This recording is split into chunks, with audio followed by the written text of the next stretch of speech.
Hi, friends. It is Thursday evening, which means I only have that's one day left of service, and I'm very excited for that because I am quite run down.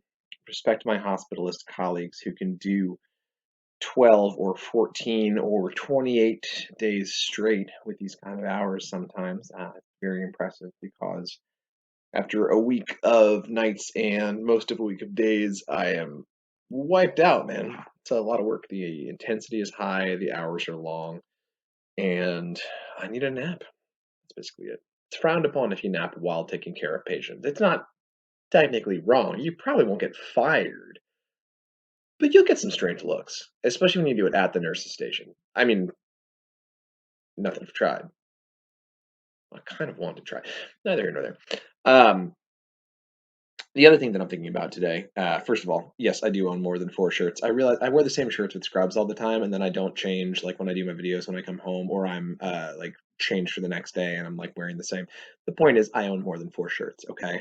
Someday I'm gonna wear a tie on one of these, and you're gonna really freak out. Um, and number 2 is don't know if I said that was number 1. And number 2, going with it, is I feel left out of the, quarantine zeitgeist. I feel like everyone is doing great quarantine memes and playing Animal Crossing and talking about what social distancing and isolation is like, and I am going to work every day. And I shouldn't complain because quarantine seems kind of miserable. It seems like people hate it. It seems like people really just want to be out in the world, and I am fortunate enough to do that. And as much as my world is always my apartment and work, and the only difference is my wife and daughter aren't here.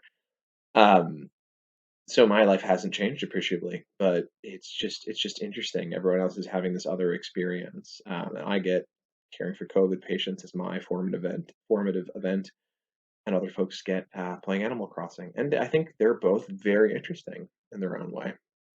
We'll both look back on these as interesting parts in our lives. Um, I just had like 8 people today talk to me about Animal Crossing, and I feel very left out. Not that I own a Switch or probably would have played Animal Crossing anyway, but neither here nor there. Today, challenging again, trying to get people out of the hospital, whether that is to one of the field hospitals or to the Javits Center, sending people to conventions now so they can, take in the sites, maybe visit some booths. I assume the Javits Center is just like a regular convention or a convention perhaps for the pharmaceutical industry right now. I don't know. I haven't looked into it very much on purpose. Um, but trying to get them down there for that and trying to take care of people as best I can. I think I mentioned the whole phenotype of older person just loses appetite and comes in completely dehydrated. And we're seeing a lot of that, and so much that we have a shortage of uh, D5, which is 5% dextrose in water, which is just sugar water. Why is that important when we usually give things like normal saline as a resuscitation fluid? Well, when we give IV normal saline, that works well. The reason we give the salt and water is because water moves really easily throughout your body. This is one of the things you learn in medical school is if you put water into the veins, it doesn't work very well because it just goes out of the veins and into your cells very quickly. Water follows salt. And so water moves very quickly into your cells and doesn't do a very good job keeping fluid in your veins. And so that's why if we want to give volume, if we want to expand someone's cardiac output, more fluid in their veins, we give normal saline, we give the salt, or we give another sort of similar fluid with a lot of ions in it to draw the water into the veins. But if we want to just give free water that we kind of want to go to the cells, if someone's sodium is 155 and they're a little confused, well, we need that water in the cells. And so we want to just give water.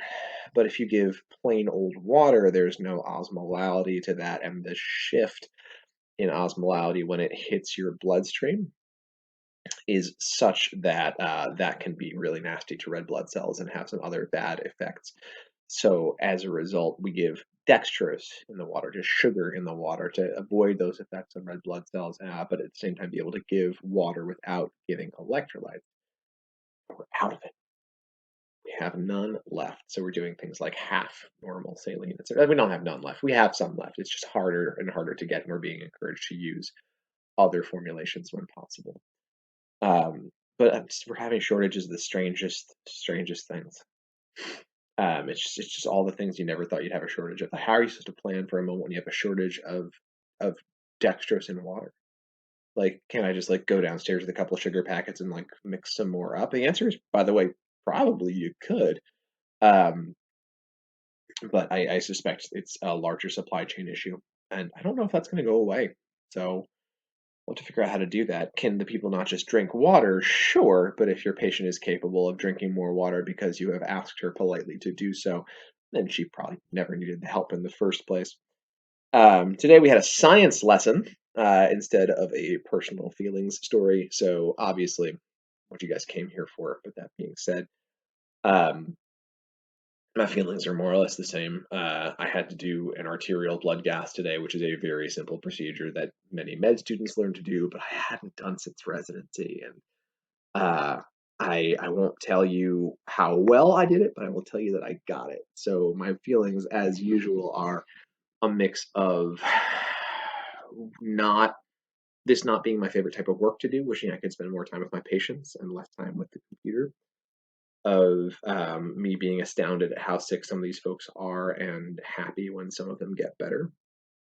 A little bit proud that I can still do this job, at least well enough, perhaps not as well as some of my hospitalist colleagues, but still not hurting people as far as I'm aware.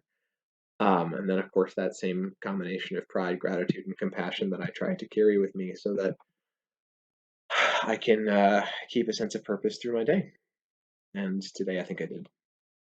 So I hope you're all well wherever you are. I hope that if you are on that in that quarantine zeitgeist, you're finding wonderful things to occupy your time, whether it's playing video games with your friends or having Zoom happy hours or just relaxing and reading a good book. I hope you're enjoying it.